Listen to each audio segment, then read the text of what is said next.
So welcome to this module. Today we have with us Monica Wrobel, as Margaret likes to correct me to say correctly. See. Who is a graduate of Canisius College. She was a major in Spanish. I had the privilege to have her in many classes. I also was lucky enough to travel with her twice, I believe, once to the Kino Border Initiative and another trip to El Salvador, where I got dengue, but that's a separate issue. And Monica, after a stint in Texas, El Paso, in El Paso, Texas, is back with us here in Buffalo, continuing to do wonderful and important things. And she's going to talk to us today about education and equity in education and how the COVID pandemic has impacted that. Before we get there, I want to explain to people that, yes, I'm wearing a t-shirt, but the t-shirt actually has a message, bringing the world to Buffalo. So I just wanted to do that plug before people are judging me like, what's he doing? So Monica, if you'd like to give us a little introduction about you. Sure. And thank you already for mentioning our important connections to each other. So hi, everybody. My name is Monica. I am a 2017 graduate from Canisius College, and I'm also a soon-to-be graduate student in the fall.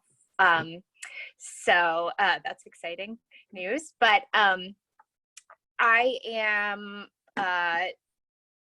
graduated, as Richard said, in the Spanish department, as well as the International Relations, Political Science, and Latin American Studies. So I needed a break from school after I was done.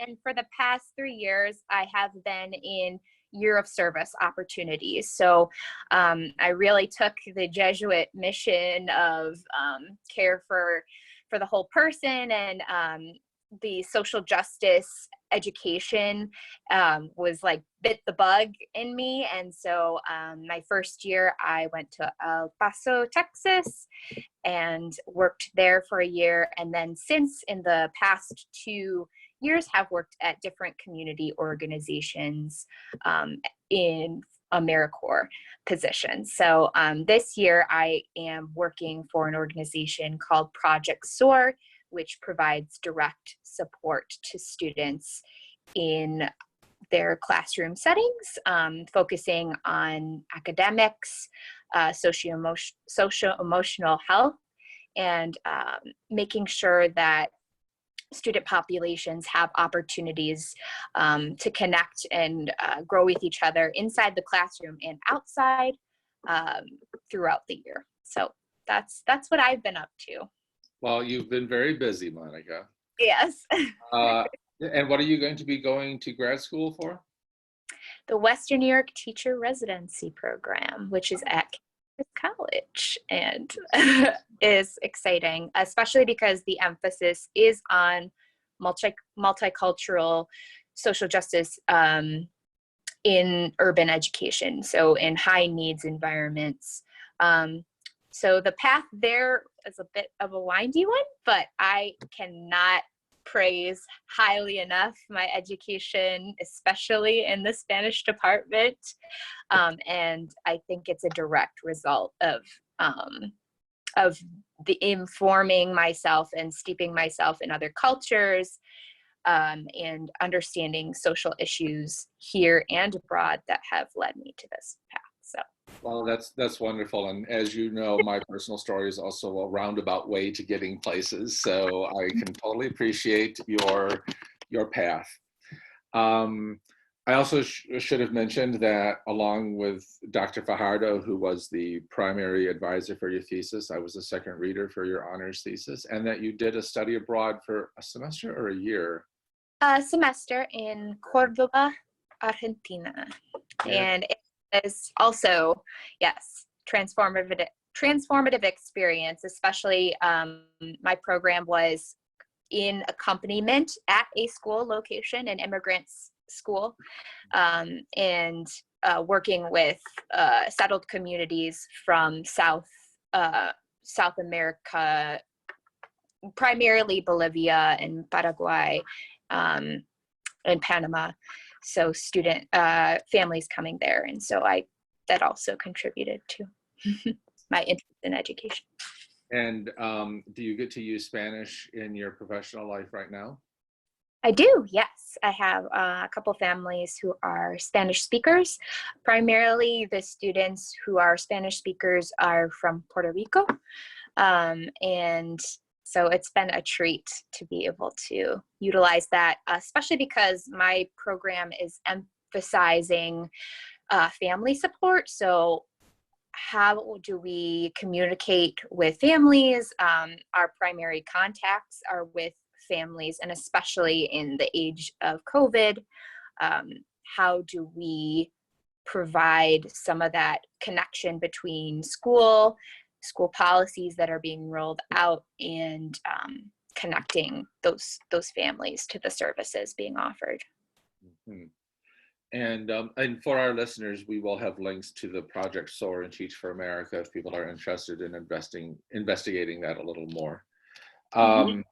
So can you tell us what your job entailed prior to COVID? Absolutely. So as a mentor would be my role in the Project SOAR program. So I was placed directly in a setting day in, day out. My responsibilities included managing a caseload of 15 students. And I have another mentor who would be placed at my school setting. My caseload included 6th and 7th graders primarily, and the support is threefold. So our first and largest priority would be making sure that our students have the opportunity to get to school. So we provide transportation, and making sure that, the population that we have on our caseload who qualify for our program, typically one of the issues that we see come up is tardiness or absenteeism, due to a variety of reasons, transportation issues in the family, or just other challenges that make it difficult to get to school regularly. So that was primarily in my morning, was checking in, making sure all my students were able to get to school if they were able, and not physically ill. And then secondarily would be academic support. So I would drop into my students' classes. Typically, I would be in social studies and science classes with my students, supporting them and providing some support for the teacher in the room as well. And outside of the classroom, I had the opportunity to take students on my caseload down to our office and work one-on-one with them on specific academic work that they might be struggling with, need some extended support with. So academics would be the second. And then the third would be socio-emotional health and wellness. So every day at lunchtime, I would have a rotation of different students who could come up to our room, and we would do different activities, different games, with the emphasis on socio-emotional health goals, and relating that to their personal success and their community success within the school setting. Mm-hmm. Well, with the onset of COVID and the shuttering of schools, your first issue is no longer an issue, since transportation to school is no longer a concern. But I'm sure that the policies of closing schools exacerbated the other two issues significantly. So I wonder if you could talk then about how you and your organization have tried to adapt to these new realities, and if there is a plan for the fall, what that might also entail. Yes, these are great questions. So it was a big adjustment in March when we, as everyone else found out, and other, this affects everybody because there's many families with children, school-age children. So the inability to connect face-to-face, and the challenges that presents to learning, especially for students who are already struggling, whether it's because of personal academic challenges with certain subject material, or just, to be frank, like existing inequities in our school system, which leaves students behind, particularly students of color, students who maybe have a background that doesn't make English their first language, and the styles of learning that prioritizes sitting in a classroom and reading materials and kind of rote memorization. So we kind of had to see what would our role be with the switch to remote learning. And the first thing that came up for us was access to this remote learning platform. So, and we would find that this probably holds true in a lot of other school contexts, but in the schools that we primarily serve in, there's the challenge of online learning, and that the fact that devices were not able to be rolled out or given out to families until maybe a month into quarantine, or a month and a half. So the difficulty is relying on existing technology that a family may or may not have, without access to libraries, which are closed, right? So the challenge of how do we meet students' needs and support them remotely, when the primary issue could be, I don't have a home computer. My phone, maybe I have data on my phone, but maybe not. And considering how much technology does the family have, how many children are in the household who need to use a device, and that's excluding the needs that maybe parents have, from their own situation at home, processing the new realities. So I think that was our first challenge to meet. And how we first addressed this was by really establishing our contact, very regular communication with our families, and checking in on what is an assessment of their primary needs. And how did you do that? By phone or? By phone. So what's really cool about our program is that our families are used to us communicating with them, and, not just about like, oh, I have an issue. As sometimes we see that in school settings, that some staff and teachers may over rely on communicating with families when there's a quote unquote problem. So what's nice about Project SOAR is that our families are used to us calling them to support, getting them to our programs, making sure that they're at school, and just checking in on their student as a whole. So it gave us an advantage in communicating early with our families. And to start, the issue would have primarily been access to the online learning support, and having maybe difficulty navigating how to start. Particularly, I in my case saw that as a challenge for families that their child is maybe their first English language learner, and they need to translate this to their family member. So trying to figure out, how do I get on Schoology and these like Google Classroom platforms, or how do I access my work? And then the other challenge was distributing schoolwork packets. So if a parent could not come to the school to pick up their work packet, this would be like paper schoolwork, uh, that was a challenge to kind of see, okay, will the schools be delivering them if they don't get picked up? Can we fill in the gaps if that's not the case?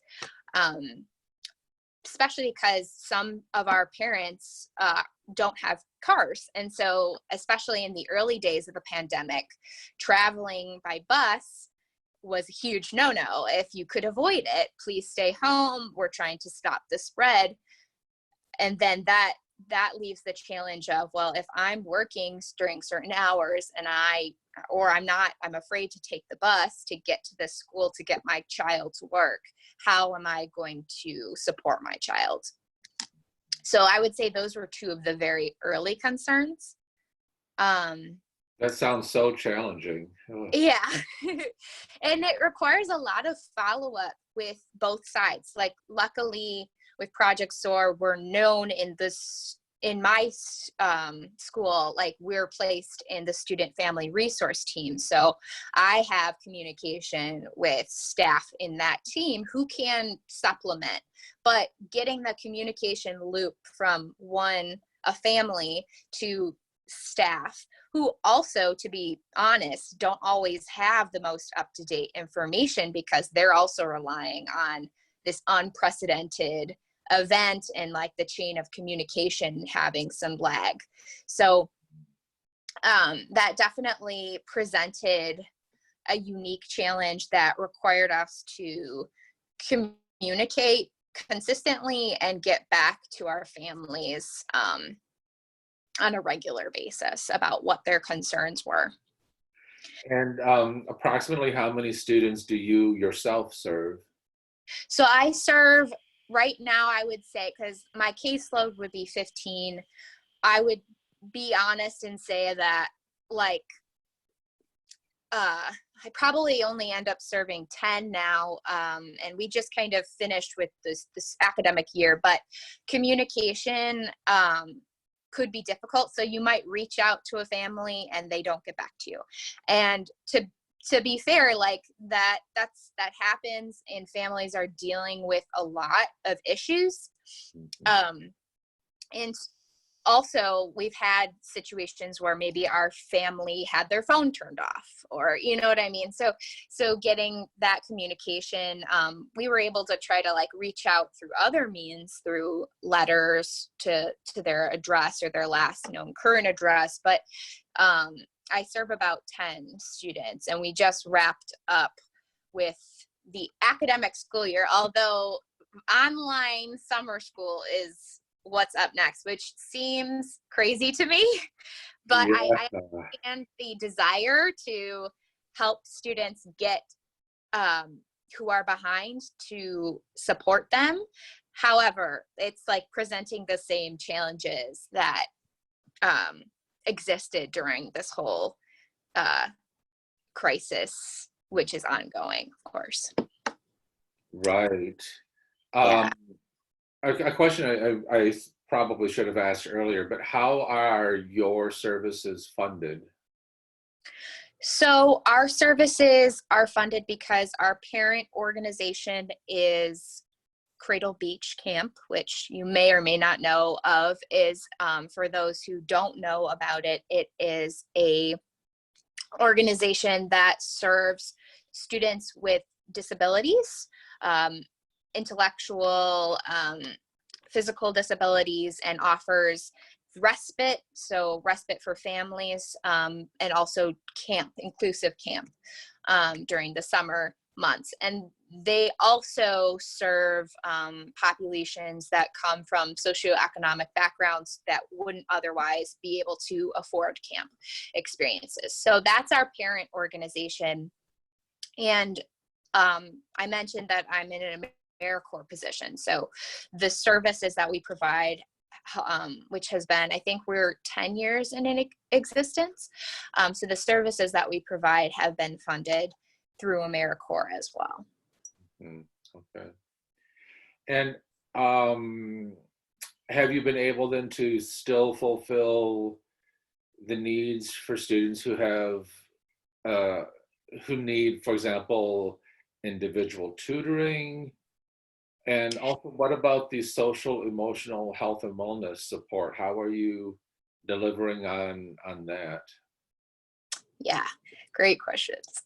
So for the individual tutoring, it's been a mixed bag, but we have developed workable systems depending on the student's level of access to technology. So one way that we were starting in the beginning, I would set up appointments to have phone calls with my students, and they would send me work ahead of time through pictures on their phone. So taking a picture of their schoolwork, send that to me ahead of time so that I know, okay, they're doing statistics in math or something along the lines, so that I could prep to kind of review and know how to help them in this assignment and how to provide like supporting questions and materials. So they would send that ahead of time. We would have a phone call. I would sometimes text them back with like my own, photos of how a problem set, usually for like something like math or science, like how that would be worked out to kind of provide that support. So sometimes that's what we were doing as well. As the time progressed, and the school system gave us the go-ahead on using video chats platforms, I was able to transition some of my students who have that access to video calls.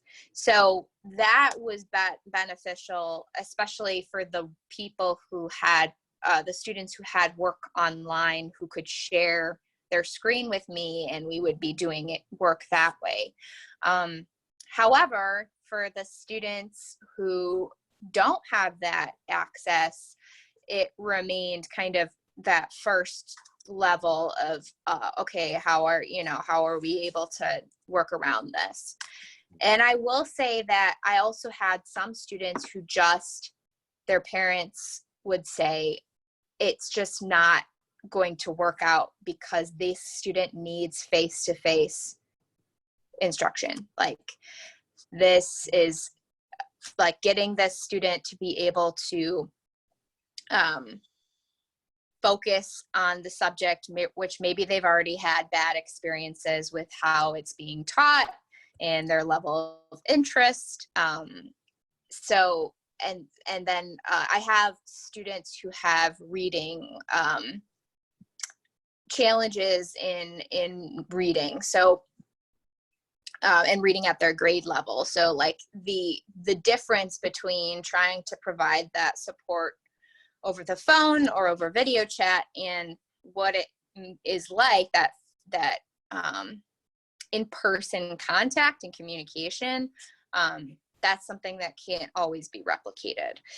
So that's kind of how it's been running, and it's been able to yield some success. But to be fair, it's especially for the students who are impacted by existing challenges in the school system, it can leave them even further behind. So then, to answer socio-emotional health and wellness, I've also been able to do some of the activities that I would have done in school over video chat or over phone call. So scheduling times with students just to really check in with how are they processing this event, which might, the context is different than maybe some of the stuff where we were focusing in school on, their personal responsibility, or, thinking about how we communicate with our fellow students and our teachers and our classmates, or, thinking about just our different goals for personal growth. But in the context of COVID-19, the conversation becomes a lot more focused on how a student is coping with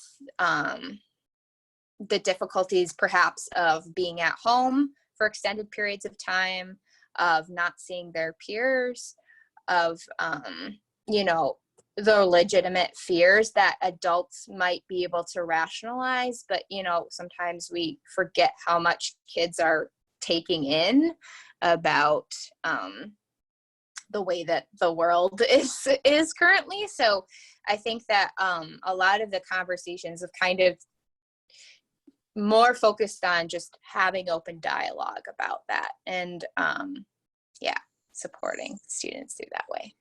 Have you noticed any particular emotional consequences from the closures and the quarantine that have maybe predominated more than other issues? I would say some of it is students I guess some anxiety level and feeling disconnected. So, you know, some of our students have existing challenges within their family system. So thinking about, you know, the relationships they might have at home, with parents, with extended family, and having extended time at home with those people can also exacerbate those feelings of, you know, anxiety or listlessness, or maybe just anything that they're dealing with. So, you know, we see a lot of times, like in school, that the behaviors that are that students are having can come from existing things at their home, or just existing realities for their communities that is being carried as stress for students. So then to kind of take away the school setting as a place which is, for some students, an ability to kind of get out of their current home environment and be in a learning environment that is hopefully stimulating, relationship based with their peers and their mentors, that can have that consequence on their emotional well-being. Right. These students that you were unable to reach, or whose parents said this just isn't going to work, are these students going to have to repeat the year, or what are the strategies going forward for these students? So the Buffalo Public School system is trying to recognize the challenges that students will be having and are losing a lot of the gains made throughout the beginning half of the year. So they are in some ways supporting students being, you know, sent through to the next grade. So removing some barriers which happened early on were like standardized testing, not lowering a student's existing grade. So if they didn't complete assignments, any assignment that they did complete could only raise that student's grade. It could not impact it negatively. And like I said before, there's a idea that the students who are currently, you know, not meeting the grade that would pass them to the next should be engaging in summer school sometime soon. But as far as we know, the plan is to continue it virtually. That could change, but the difficulty I'm imagining is that these students are just not, the ones who are being left behind because remote learning is not reaching them. And also, to be frank, like even the material, like the students who are passing, they're not getting the level of education that they would be in person. So that the need to address that in the upcoming school year is a paramount need, so that students are not set up to fail by standards that are unrealistic and aren't given remedial support. So, and I think especially what's come up is for the students who are transitioning to a new stage. So students who are leaving middle school and going to high school, or leaving high school and going to college, like thinking about those important transitions and how are they going to manage those successfully, and we need supports around that. So I've also been made aware recently of the New York Equity Coalition, which has an upcoming policy report and recommendations on educational equity priorities for fall 2020. So that should be coming out pretty soon.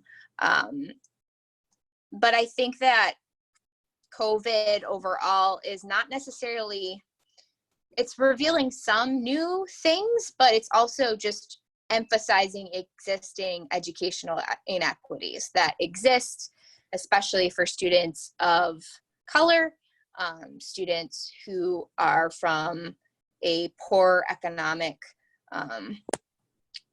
background and class, and students who are learning English as native, non-native speakers. Yeah, that's what I feel too, is that the pandemic has simply put into greater relief problems that have already existed. It's made them more visible and harder to ignore. I wonder if your students have also had any either scholastic consequences or social emotional consequences when the race protests started. And I wonder, because I feel that the COVID and the race protests are intertwined now.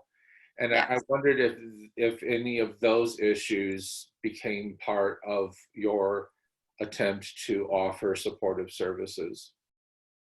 Yeah, definitely. So, and I would say, a little over half of our students are students of color, and within that breakdown, we have a lot of Black students. So,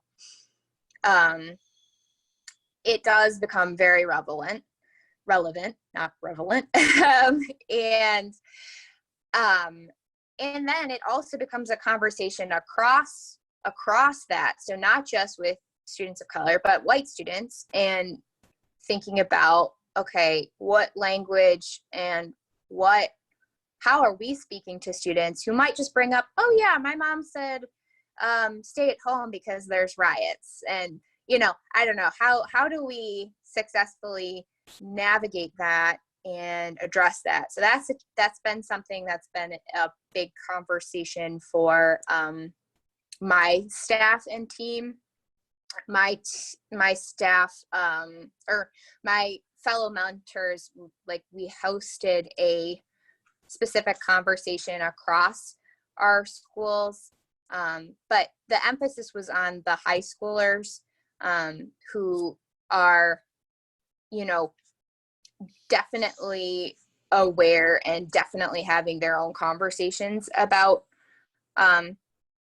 protests, Black Lives Matter, and how it impacts them directly. So that was that definitely was a good space to have accessible, and being able to have like a Zoom call with them. But for some of my parents and families, like, I might reach out to them about this, but I want to be careful to, let them lead the way as far as whether or not they want to prioritize discussing that over just basic needs that they have for my assistance. So, you know, if I contact parents and just say, hey, I want to just let you know that I'm available if your student wants to check in, especially about, the current state of our community and race and protests. But then if I don't receive follow-up communication, but then I say, hey, we're available to pick up your students' packets and take them to school, and they respond to that. There's a difference, so, and I don't want to, and I also want to acknowledge, like, as a person with a lot of privilege, as a white woman, like, I'm not necessarily the first person that, depending on the family, I might not be the first person to relate to in this instance. And I'm aware of the fact that, and that might be different for some of our mentors who are women of color or men of color. So, like, making sure that I'm offering that availability, but also respecting the processes of families. Did your organization develop any strategies or tools or best practices kits for this particular issue? We have been doing trainings. We are also, because we are transitioning into a day camp service as well, that's what our summer responsibilities are. It is coming up in our focus on in person. So I think that, that's in, like, we're resuming our in-person meetings next week. So I'm anticipating, based on the conversations we've been having and the trainings we've been part of, like, that is a top priority. And our staff has been supportive of us creating space for the students to dialogue about it. However, I do think that we need more specific toolkits about, like, responding in the moment, I guess, because kids absorb what what their contexts are.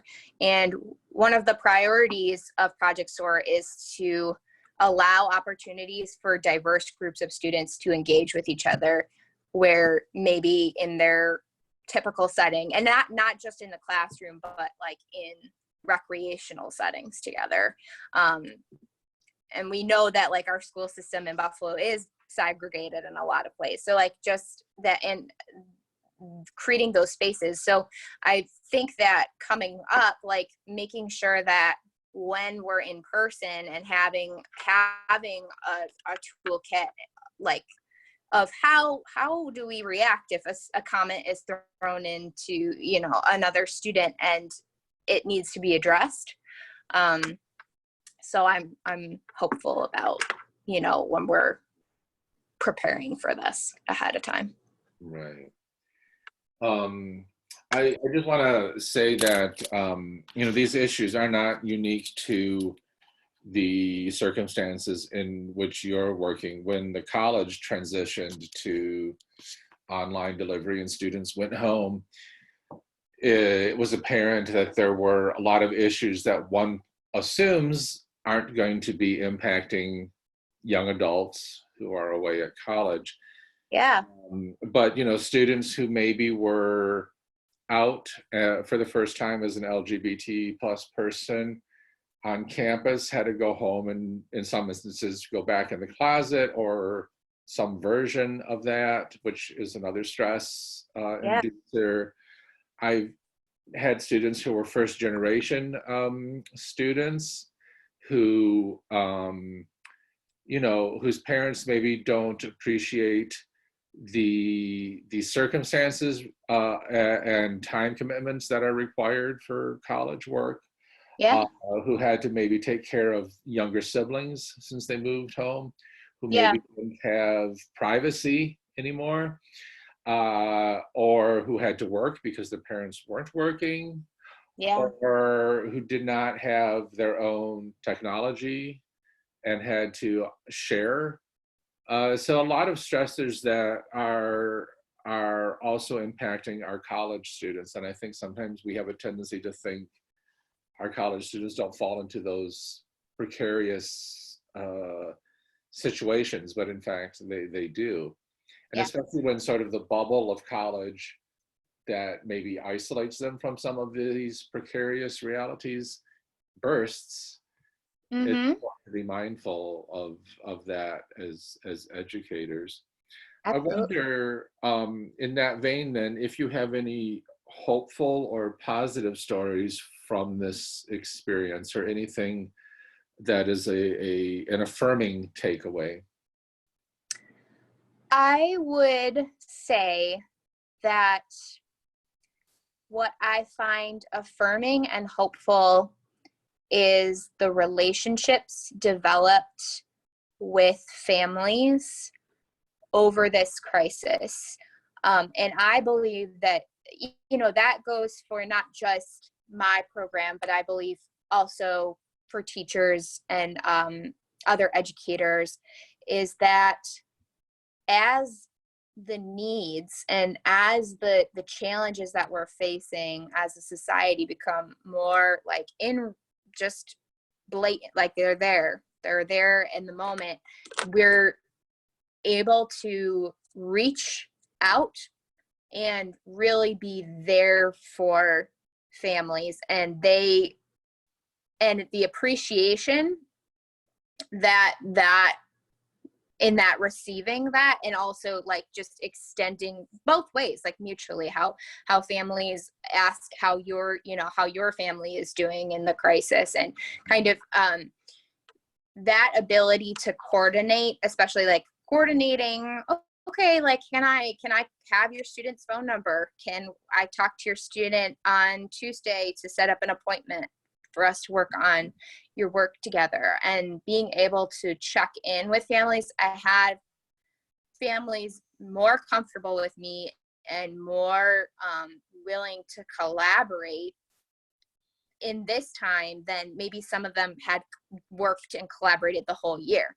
And that's fair, because you're receiving a lot of communication as a parent from schools, and if you're a family that experiences inequities as well, like perhaps you haven't always had meaningful or helpful relationship of communication with school support or school staff. Maybe you've experienced them as an intrusion, or as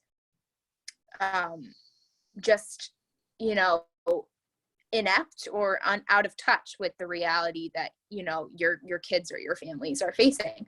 So being able to work with families and students during this time and like actually be there to meet like important needs of, can I take this to the school, or can I get your laptop device from school fixed, or things like that.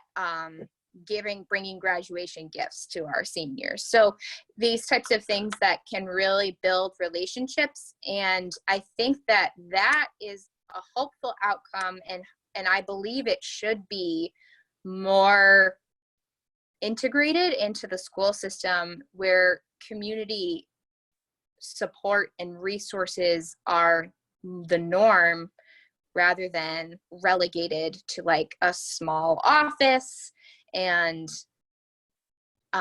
that the communication is really just a top-down, one-way kind of communication, where families don't have a lot of agency in their child's education. So I think that that's a hopeful thing. I mean, hopefully, and it can't just kind of like exist in some ways, the pandemic is its own bubble. Like we are within this collective reality, and we are all experiencing it, even though we're not experiencing it to the same levels, depending on our privilege and our backgrounds. But it is a bubble in the sense that, you know, when there is a normalcy return, a return to the normal, we have the opportunity to either develop and grow based on what we've learned or regress. So that's my hope, is that understanding relationship building, community resource support is prioritized more, and less prioritization on like this top-down method of, you know, well, we're gonna make sure your child gets through the system, but like, do we care about your child's well-being and your family's well-being? So right. Yeah, no, I mean, I know the pandemic and quarantine has been challenging, but I'm hopeful that we can come through the challenge with a more evolved return. People like to say, let's go back to normal, but normal had its problems that were exacerbated by the pandemic. So I would like us to be able to return to something that resembles that, but a much better and improved version of life that takes into account the lessons of inequity that we have become all too aware of during this time. I think you're right too, that the lessons of relationships and advocacy, I think the thing I learned most was to empower my students to advocate for themselves, for what they needed.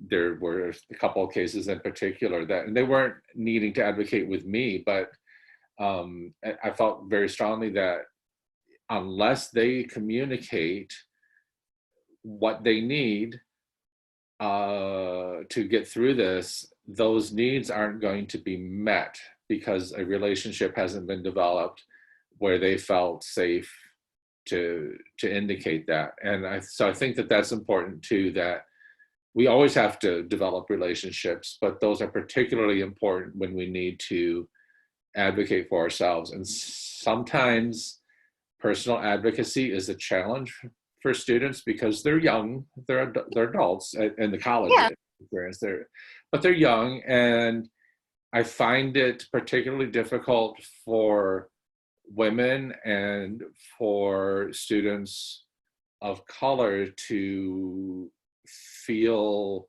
they can advocate for themselves or how to. So I think that's an important thing, to feel empowered to advocate for oneself. Absolutely. And a lifelong lesson that is translated to all contexts, because it's not a problem that goes away. Right, it's not just about advocating within your educational context, but advocating for your needs throughout your life. Yes. I think that's an important lesson as well. Is there anything else you'd like to add before we conclude our session here? I am really impressed by the resiliency of young people and the ability for young people to recognize what their needs are, and to, you know, obviously there's elements of COVID that we don't want to adapt to because they take away some of the fundamental joys of life, but the ability to navigate that with creativity, and for young people to find new ways to connect. I had like a student who, when we did our first video chat, he showed me all the pets in his whole house, like very excited, like, oh, this is an opportunity for you to see me in a way that you don't see me in school. It's like really awesome. And I think that that's something I take away. Well, that is a lovely sentiment and a perfect place to end our conversation on. So thank you for this, Monica. I've learned a lot and I feel hopeful. So keep up the good work. And we will provide the links or resources for some of the things that you mentioned if people are interested, either in volunteering or Mhm. in other ways supporting these endeavors. So thank you. Thank you. This is wonderful. Okay, so I stopped recording.